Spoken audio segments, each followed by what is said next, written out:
tard, quelques jours après. Mais donc il y a eu des vraies pressions pour qu'on puisse pas partir ensemble, et on a réussi à partir ensemble. Et ça, c'était déjà une première victoire. Après, et la deuxième victoire, entre guillemets, c'était que au fur et à mesure que on était en mer en direction de Gaza, on a senti un soutien médiatique et une pression, y compris institutionnelle, monter en notre faveur. Et ça, c'était pour nous très important, parce que c'était justement un des objectifs, malgré toute cette politique, était de faire pression sur nos gouvernements pour les obliger un peu à se positionner.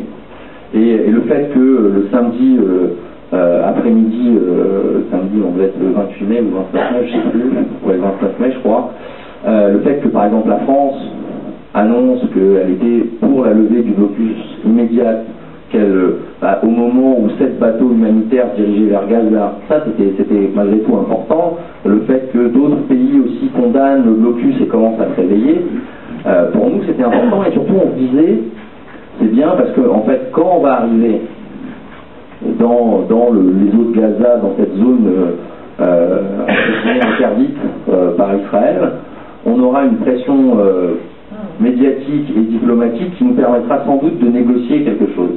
Et avec le soutien de l'Égypte et la Grèce et la Turquie et peut-être la France, évidemment on n'avait pas prévu qu'en fait ils couperaient court à tout ça en nous attaquant à 4h30 du matin en plein dans les eaux internationales. Parce que là où ils nous ont attaqués, on est à ce moment où ils nous attaquent, on est extrêmement loin des côtes. On est à peu près 150 km des côtes, c'est-à-dire pratiquement à mi-chemin entre Chypre et Gaza ou Israël. Donc on est vraiment loin de penser qu'on est en danger. Et nous, à ce moment-là, on fait route, non pas vers Gaza, même si on annonce qu'on va vers Gaza, mais à ce moment-là, notre cap, c'est l'Égypte et Port Saïd. Parce qu'effectivement, ce qu'on a annoncé et ce qu'on veut, c'est pouvoir arriver dans la zone que les Israéliens ont déclarée interdite, alors qu'ils n'en ont pas le droit par ailleurs, mais bon, ça peu importe, dans la journée du lundi matin, et pas dans la nuit, justement pour essayer que tout se passe en plein jour et non pas en pleine nuit, pour limiter la violence et les risques. Évidemment, on n'avait pas prévu donc nous attaquer à 4h30 du matin, et on n'avait pas prévu évidemment que ce serait avec une telle violence et que ce serait une véritable opération militaire. Parce que ça a été une véritable opération militaire, ça n'a jamais été une opération de police, hein. C'était une opération militaire, c'est-à-dire qu'on a été attaqué par des navires de guerre, par des hélicoptères de combat et par des commandos de marine, commandos d'élite, tous masqués, avec des armes. Donc ça a été une vraie surprise pour nous. Évidemment, la violence avec laquelle ils nous ont attaqués, ça a été aussi une deuxième surprise. Parce que essayer de trouver un précédent dans l'histoire moderne d'un État considéré comme une démocratie, ayant des accords d'association avec l'Union européenne, participant aux Nations Unies, qui attaque 7 bâtiments civils en plein dans les eaux internationales, non seulement qui les attaque, qui tue des gens, qui en blesse gravement d'autres, qui en bastonnent ou en tout cas tabasse tout un tas d'autres, qui les kidnappe, qui les ramène sur son territoire, qui les jette en prison, qui vole les bateaux, la cargaison des bateaux, les effets personnels de tous les gens qui sont à bord, leur papier d'identité. Moi j'ai toujours pas ni mon passeport ni ma carte d'identité. D'autres on leur a volé leur carte bleue. Par exemple, vous avez un journaliste italien là, qui est en train de porter plainte, alors non seulement pour vol, etc., parce qu'il vient de s'apercevoir que les militaires qui lui ont pris sa carte bleue pendant qu'il était en prison, et maintenant encore, sont en train d'utiliser sa carte bleue. Donc, pour vous dire à quel point, je veux dire, la seule chose qu'ils aient pas fait, c'est le viol. Voilà. Mais tout le reste, ils l'ont fait. Et donc, on a été confronté à un véritable acte de piraterie qui, je pense, si ça avait été n'importe quel autre pays de la région qui avait commis ça, je pense qu'il serait déjà exclu des Nations Unies, il serait déjà mis au banc des Nations, rien que pour ça. Rien que pour ça. Évidemment, il y a une impunité telle de l'État israélien que pour l'instant il s'en sort avec rien, puisque pour l'instant on ne leur imposera même pas une enquête internationale.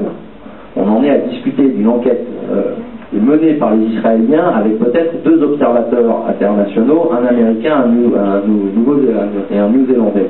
Non mais imaginez quand même, demain vous avez un assassin qui tue 7 personnes, l'enquête c'est lui qui l'amène avec sa belle-sœur et son cousin. Et on vous explique que, a priori, tout ça va être impartial.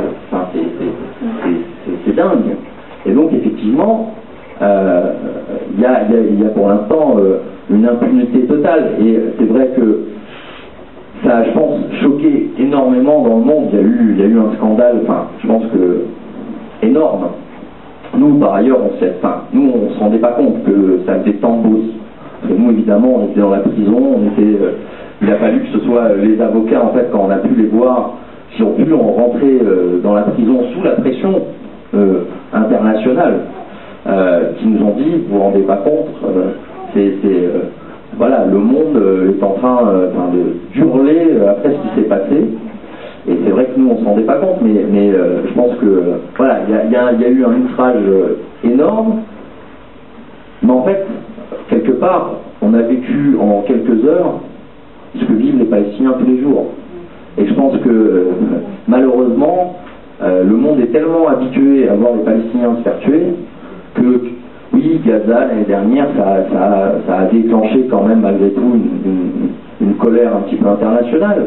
Mais par ailleurs, pas autant que ce qui s'est passé là.